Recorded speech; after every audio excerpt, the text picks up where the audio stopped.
kayak gitu-gituan saya ngelihatnya ada bukan berkaitan view-nya, tapi berkaitan dengan karakternya.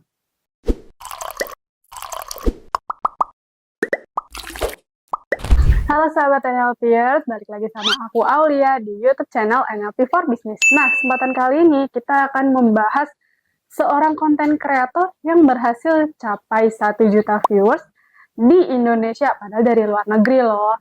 Yuk langsung aja kita bahas dengan Coach Arif. Halo Coach. Halo. Apa kabar Coach? Udah mabok. Udah banyak ini ya. Ini rekaman paling terbanyak dalam sejarah hidup saya ya hari ini. Capai rekor. Capai rekor ya. Oke, gini Coach.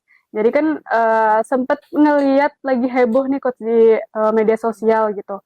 Tentang ini seorang konten kreator, itu namanya ISO Speed. Ya, ISO Speed. Nah, itu dia dari Amerika. Dan dia mulai konten di Indonesia bahkan sampai viewersnya itu 1 juta, Coach. Nah, kalau misalkan kita sebagai konten kreator bahkan di luar sana gitu, Coach, itu pengen berhasil juga yang langsung viral atau bahkan banyak yang nonton, itu gimana sih, Coach? Oke, kita bicara dari sudut NLP ya. Berarti dalam konteks bagaimana kita memodeling orang. Ya, kebetulan saya nggak mau ngebahas mengenai berkaitan dengan ketika dia ke Indonesia dulu. Tapi saya mau ngebahas dia keliling dunia atau di beberapa negara dan dia bisa jadi heboh. Nah, ada karakter-karakter apa sih yang dimiliki oleh dia? Kalau menurut saya, karakter yang dia miliki adalah dia orangnya ekspresif. Nah, di orang Indonesia itu jarang yang ekspresif. Iya, betul. Ya, kalau yang Indonesia yang ekspresif itu kayak siapa tuh? Yang rambutnya agak panjang itu cowok, yang badannya agak gemuk itu, yang rambutnya sempat dibuat pakai buat apa iklan salon, iklan sampo. Nah, itu juga orangnya ekspresif, cuma namanya saya lupa siapa.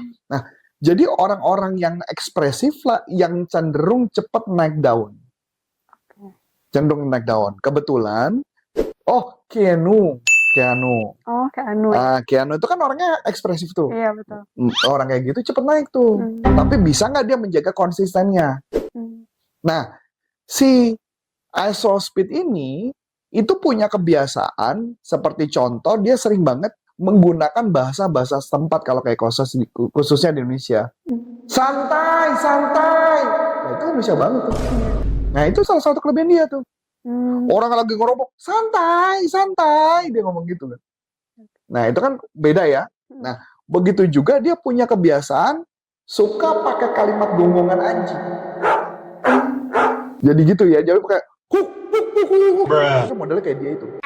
Nah, itu menjadi ciri khas tertentu. Gitu ya. Terus kemudian dia juga misalkan ketika dia gagal main game dan sebagainya. Dia ekspresif banget tuh. Dia bisa ngamuk, dia bisa marah. Tapi abis itu, nggak apa-apa.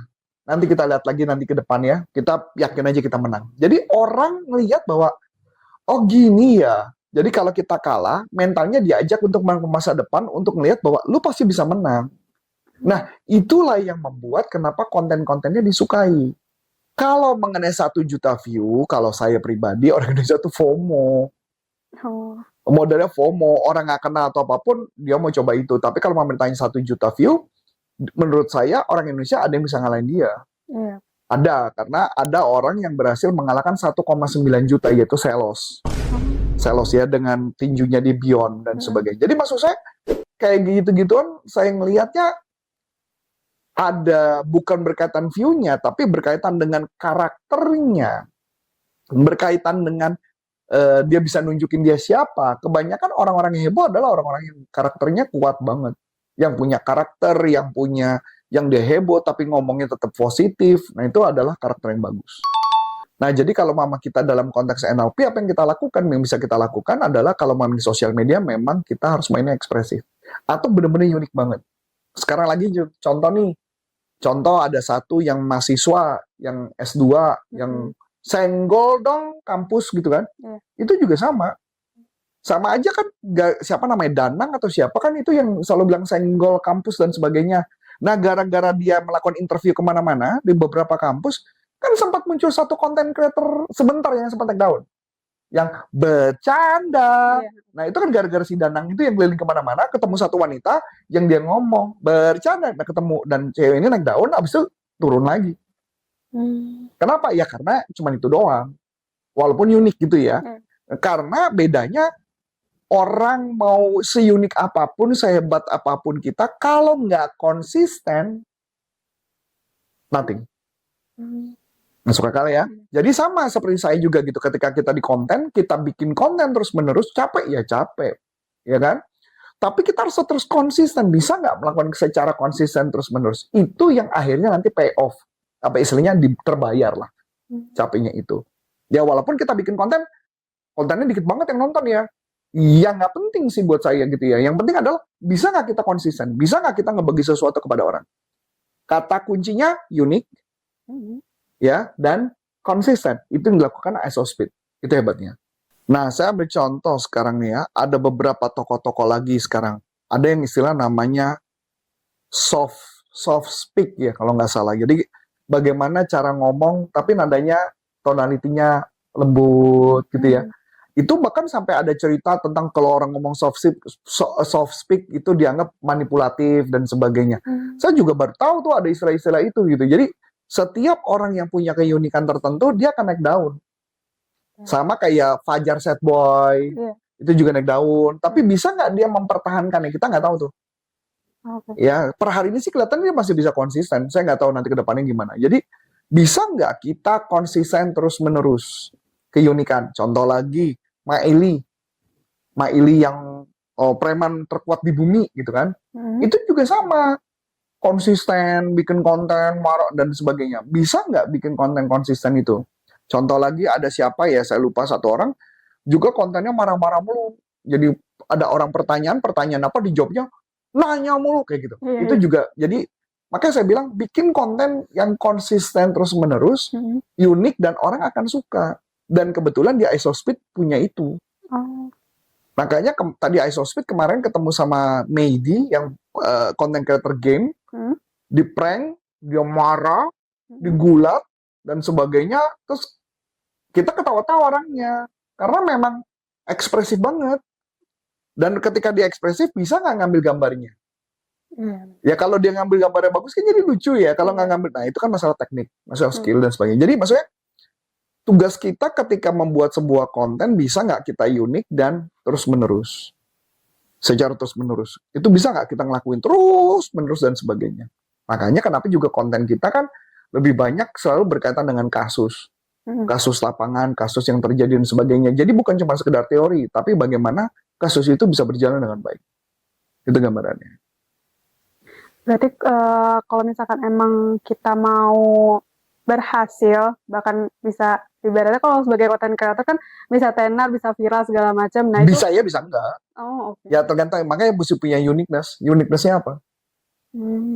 Ya kalau ditanya kayak Selos juga termasuk menurut saya orangnya ekspresif banget.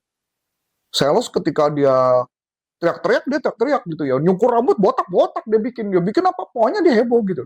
Yang ekspresif kayaknya cepet naik daun sih. Kayaknya setiap orang lihat itu kayak, jangan-jangan gue kayak gitu ya gitu loh. Banyak sifat unik-unik gitu. Makanya kenapa mereka naik. Yang saya lucu sih belakang yang soft speak itu lucu tuh. Jadi kalau ngomong, gimana cara ngomong soft speak? Misalnya mau marah-marah, oh kamu lagi marah ya? Ya boleh jangan marah gitu dong. Sorry, mungkin saya mengecewakan kamu. Itu dibahas tuh. Sampai ada satu konten creator yang terkenal ngaku tidur dengan puluhan wanita. Itu karena model soft speak itu. Itu salah satu sempat kena kasus di penjara juga, kena kasus. Tapi paling nggak dengan cara dia ngomong dan sebagainya ternyata buat wanita-wanita itu memikat banyak wanita, itu lucu tuh. Makanya konten itu digunakan, makanya disebut namanya soft speak, manipulatif dan sebagainya. Karena nggak tahu kenapa kalau orang yang ngomongnya kayak soft gitu kelihatannya buat wanita-wanita tuh dianggap cowok ini imut banget, cowok ini baik banget gitu kan, manipulatif kan. Tapi konten ya tetap konten. Konten ya tetap konten. Intinya itu sih. Kalau buat saya yang penting ekspresif, unik, berbeda dan konsisten. Baru dia bisa terkenal. Kalau nggak konsisten nggak bisa. Ya semua yang kita lihat adalah orang-orang konsisten yang bisa berhasil kan. Iya, betul. Paris Fernandes, siapapun lah namanya, siapapun yang konten creator kita lihat yang konsisten.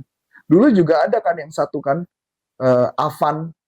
Avan itu kan dulu juga cukup terkenal tuh. Yang modelnya sombong, belagu gitu dia modelnya. Itu terkenal, tapi belakangan juga hilang tuh, saya nggak tahu kenapa. Apa karena udah mulai kesulitan ngambil bikin konten sombong, sulit juga nggak tahu saya. Jadi misalkan sombong, bilang aja lu nggak mampu kan gitu. Nah kayak gitu, model-model kayak gitu. Ya mungkin orang tertentu sulit gitu ya. Ya konten-konten relate ya mungkin sekarang kayak contoh konten dimarahin bos dibuat konten, atau ada tadi barusan saya lihat satu konten generasi milenial pusing ngajak ngobrol sama generasi Z. Cuma nanya yang sekarang lagi heboh tuh apa, mainan apa tuh yang boneka kecil tuh? Lego. Bukan mainan, kan kemarin ada tuh yang kamu kirim yang lagi dibahas itu sama Rogate yang ngirim siapa? Luluba, ya boneka Lalaba. Ya ada di grup kita. Aduh namanya apa tuh? Ya jadi konten-konten boneka-boneka lucu-lucu gitu dan sebagainya. Kenapa orang tertarik konten-konten itu? Karena ya jadi ketika dia nanya, cerita dong tentang boneka yang lucu-lucu itu apa maksudnya? Si generasi Z jelasin gitu ya. Saya nontonnya juga puyeng gitu dengerin ya. Karena nggak ngerti apa yang diomongin gitu loh. Karena memang itulah generasi Z dengan caranya dia yang memang buat saya sih sulit saya pahami gitu loh. Cara bahasanya dia. Nah, tapi dibuat konten lucu gitu dan sebagainya. Jadi bisa nggak uniqueness? Bisa nggak terus secara konsisten begitu terus-menerus? Nah, itu yang sulit. Nah, mungkin segitu dulu nih teman-teman. Kalau misalnya memang ada pertanyaan seputar topik yang dibahas kali ini, tulis aja di kolom komentar ya.